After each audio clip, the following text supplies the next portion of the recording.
Hello, guys. This is Game Trailers, and we're gonna have a talk to Nintendo and the gaming industry. Now you live in the rock today. Nintendo finally showed the Nintendo Switch 2, and me personally, I think it's a great upgrade of the original Switch. Some of these features can be easily added on the original Switch because if you had a Wii U, the Wii U had more features, online features, than the regular Switch. And the Wii U is no near powerful than the regular Switch. The Switch is more powerful than the Wii U. Of course, we don't know the online capabilities, so we don't know that it's still using frame codes or everything. But right now, the features are great. Because if you look at the features, alright, I'm gonna see the features now, and the features in the Switch 2 are basically what people want. Like you have game chat, you play the games and hang out like you all in the same room, even your miles apart.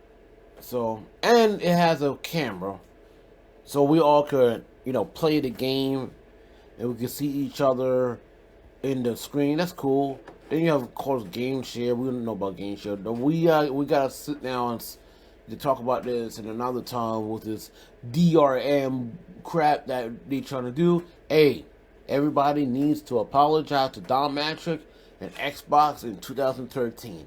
Just saying. All right. Then, of course, the big thing I've ever seen today is GameCube games are coming to the Nintendo Switch. We've been asking for GameCube games for years and years and years on the Nintendo Switch Online, and we finally got the GameCube games. And if you look at the GameCube games so far, we're gonna have I don't know what the heck of the GameCube games. I think it's Soul Calibur. I don't want to play this video because I might get copyright strike. You know how Nintendo is. Soul Calibur, F-Zero. I think, Zelda, see, all these GameCube games, like, Pokemon XDs, Mario Strike, fun to have most of these games physical in my catalog. Oh, Super Mario Sunshine, Super Robo, Pokemon Coliseum, and everything, right? Right here.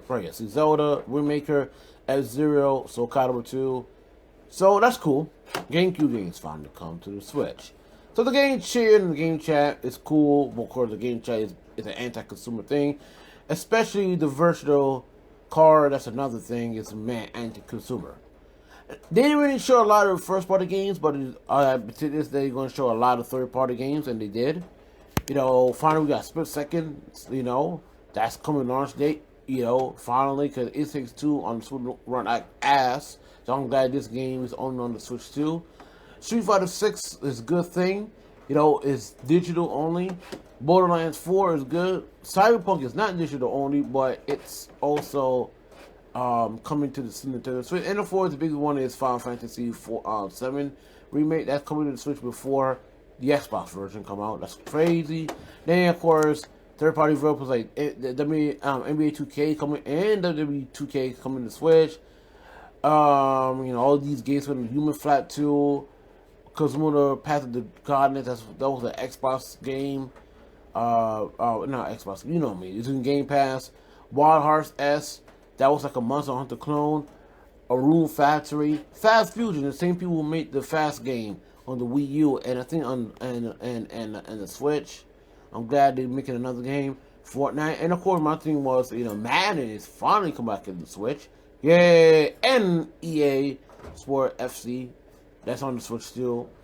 So yeah, and Human Flat 2 and Professor Layton. So so the Switch getting good third party support. Then of course you have a From Software game that exclusive that it's a multiplayer game called the Dust Bloods. I said Bowls. The Dust Bloods. It's a moon tier with flow on 1-1 alone in the Dust Bloods, a brand new multiplayer title from the creators of Dark Souls and Elden Ring, From Software. So yeah, From Software is actually supporting the Nintendo Switch heavy. So that's a good thing. So they're supporting the Nintendo Switch heavy. A wheelchair game. That's kind of crazy. You're playing basketball on the wheelchair. Kirby Ear Ride come in. Nobody cares. Metro Prime having to switch to edition. So it's two edition. You have Metro Prime 4 on the Switch and Prime 4 on the Switch 2. This game gonna run 4K 120 frames a second. It's really good. A new Donkey Kong game, Bananas. I don't know who's making this. I doubt it was Retro Studio, but it's Donkey Kong. Finally. A new Mario Kart game, and it's open world. Sort of. Yes, finally. A new Mario Kart game. I've been begging for a new Mario Kart game for years. This time they didn't import Mario Kart 8 Deluxe, thank God. So this is a whole new Mario Kart game, and I can't wait. And that's a launch title. If you buy the Switch, with the Switch costs $500 with the Mario Kart, and without the Mario Kart is $549. Now that's a good thing. I think the Switch 2 as a whole is good, in my opinion. But let's talk about the elephant in the room. This Nintendo Switch 2 will cost up to $80 digital and $90 physical. It's been announced that the price for these games on the Nintendo Switch 2 will set players back up to $80 and digital and $90 physical, at least in some cases. The price increase that means that the Nintendo Switch 2 will cost €80 and digital copy Europe, while this physical will be €90. Now, of course, in the UK, they use pounds. It's the same thing. Image by, this is the guy who will leak stuff out. I can't pronounce his name. The announcement of $80 digital game for Nintendo Switch 2 can find officially on the Nintendo website. So it's on the Nintendo website. So most of these games will be $80. And it worth mention, whatever, that the Donkey Kong Bananas game will be $70. Now, this is a concerning for the gaming industry because there's two things. Number one, the United States tariff, because of the tariff. Now, that could be the reason why a lot of these prices don't go up. Because the tariffs and what Donald Trump did, everything is going to go up because of that. Now, and of course, they said the Nintendo Switch 2 might go up even more. I'm gonna cut this. Alright, so the reason why that the Nintendo Switch 2, to my opinion, costs $500 because of the tariffs. Now, if you look at the tariffs like Donald Trump policies put in, it kind of makes sense. Because, according to this dude, Shinobi, Nintendo Switch 2 production for China to Japan, China to Vietnam, Colombia, and avoid tariff. Other include 34% tariffs on China, Colombia, and 24% on Japan, and 20% on euros. And that is not a good thing. If you put Wario 64, and Wario 64 came out, and these are actually the prices of the Nintendo Switch 2 games. Yeah, so Kirby, yes, they're remastering or remaking a Kirby game for $79, and that's the Switch 1 game. Zelda, Street Fighter 6, that's $59. Okay, that's interesting. Mario Kart Tour, $80. Now, before it was $90, now it's $80, so I don't know. Zelda, not Tears of the Kingdom, Breath of the Wild, an old Zelda game. A Switch 2 edition, $69.99. Bravely Default, $39.99. And it's called the Donkey Kong Bananas, $69.99. Mario Super Mario Jamboree, of course, Switch 1 game, $79.99, and Tears of the Kingdom, And Tears of the Kingdom costs $79.99. That's crazy. All right, so I got a theory, right? Now, number one, the gaming industry is fucked. And the reason why I say the gaming industry is fucked, because, yeah, you can blame the tariffs, and I kind of do, but also you can't blame the tariffs. I'm going to tell you why. Because game development is going to cost a lot of money in the near future. And don't surprise GTA 6 costs $100. We're not talking about special edition. We're not talking about, enhanced edition, whatever. We're talking about the regular edition. And this isn't bad for the industry in many ways. Number one, I'm going to say it again, game development is going to cost a lot of money. And, of course, the Switch 2 is powerful enough to run the Unreal Engine 5. And, of course, any Unreal Engine 5, the game today is going to cost more money than a game like last generation was running on Unreal Engine 4 and cost less money. And the more the game looks, the more it costs. And a lot of people, I didn't buy these consoles to play, looking, Cartoon Network games or some of these little games like that. But you want these big AAA games. You want these games that, we gotta support the developers. And I'll say it again, the best thing in the value is Game Pass. And a lot of people say Game Pass destroyed the whole industry. Game Pass is one reason why developers want to file bankruptcy. All of these narratives between Game Pass for years and years and years, it actually comes true. Game Pass is the best thing that happened in the industry. So, for example, right, Microsoft had a showcase last year. So, Call of Duty is $70, Indiana Jones $70, that's $140. That's 1, 2, 3, 4. So, 70, that's right here. Call of Duty, look.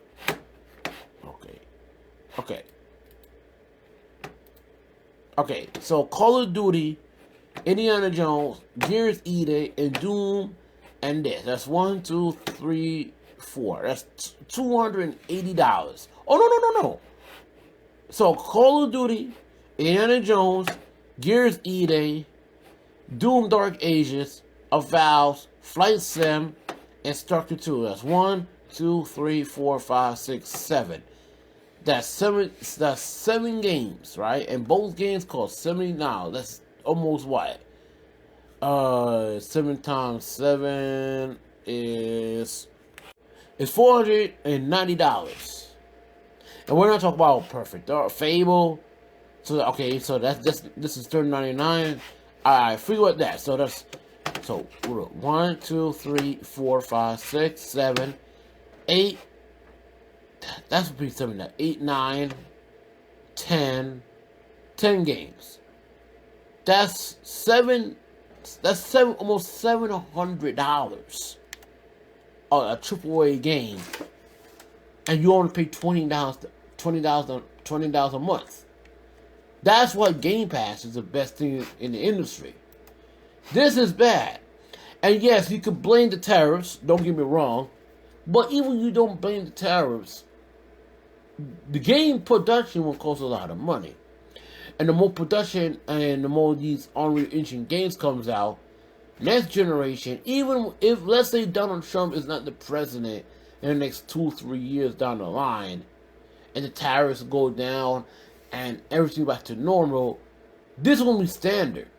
Because if an average game costs $200 or $400 to make, they got to make that money back.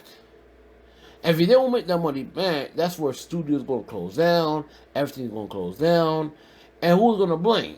You're going to blame the gamers. Alright? So that's why I'm looking at this as a whole. This is actually permanent price for now. Now, it could change in the, in time being, but $80 for digital and $90 for physical, dude, that's a lot of money. But guess what? It will get a lot worse. And Trump is part of it, yes. But any Trump is part of it, game development and game cost is a part of it too. And you gotta understand, like, a lot of these companies are gonna follow through. And Nintendo, and this is just the beginning. So, $80 for a video game digital is outrageous, and it's $100. It's $90 for a game. Now this says 90, so they say Mario Kart World is 90, so that means it's mostly in euros because it's actually $80 in America. Because according to like Wario 64 right here, it's actually it's $80. Now it's Nintendo, right? So Nintendo games do sell. A lot of people are still gonna buy Nintendo games. I understand. So the best value to get is this. I'm gonna tell you this: the $500 with the Switch 2 with the Mario Kart World bundle, because that's more cheaper to get in this plus this. So you add this for $450 plus $80, and you add it up to this. Last time I checked. Cause wait, $450 plus $450. Yeah, it doesn't. It's more. If you want to buy Mario Kart World plus the regular Switch, it better just buy the Mario Kart World with the Switch 2 instead of buying the Switch 2 separate with the Mario Kart World separate. You pay more. But why is that?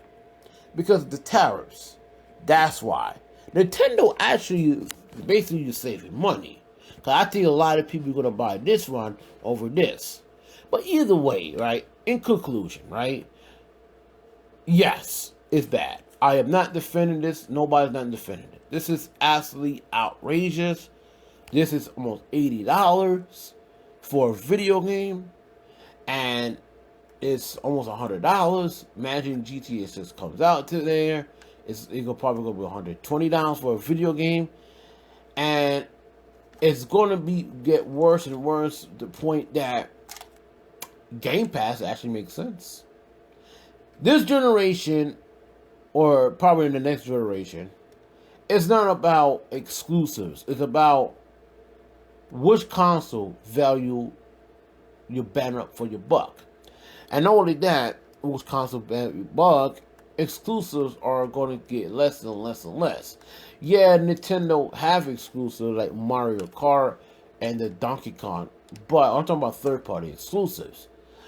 Now, that From Software game, we gotta see how much it costs. If it costs like $39.99 or $29.99 or $49.99, then I don't think it costs that much money to make. So it makes sense to be exclusive for Nintendo for a while. But that's why Sony and Microsoft start making these third-party developer exclusives, because you gotta make these money back. Imagine the next Witcher 4 comes out. That costs like $500 million. CD Projekt Red has got to make that money back. And mark my word, that game costs $80. Even when Trump leave, it's still gonna cost $80. All right, and the following the next generation comes, GamePro costs like at least $150, because game development is skyrocket. Is more developers are making more graphics over gameplay and style over gameplay, and a lot of the gamers don't want that. They want graphics. This is all you get. Now this is outrageous. I'm not paying no Kirby game for $70, $80. I might just get this for this. I'm not getting this. Definitely getting this. I might get this. I'm definitely not getting this. And hell no, I'm not getting this. And even if you had the Switch version, you have to pay a minimum upgrade to upgrade, just like PlayStation do with a $10 upgrade.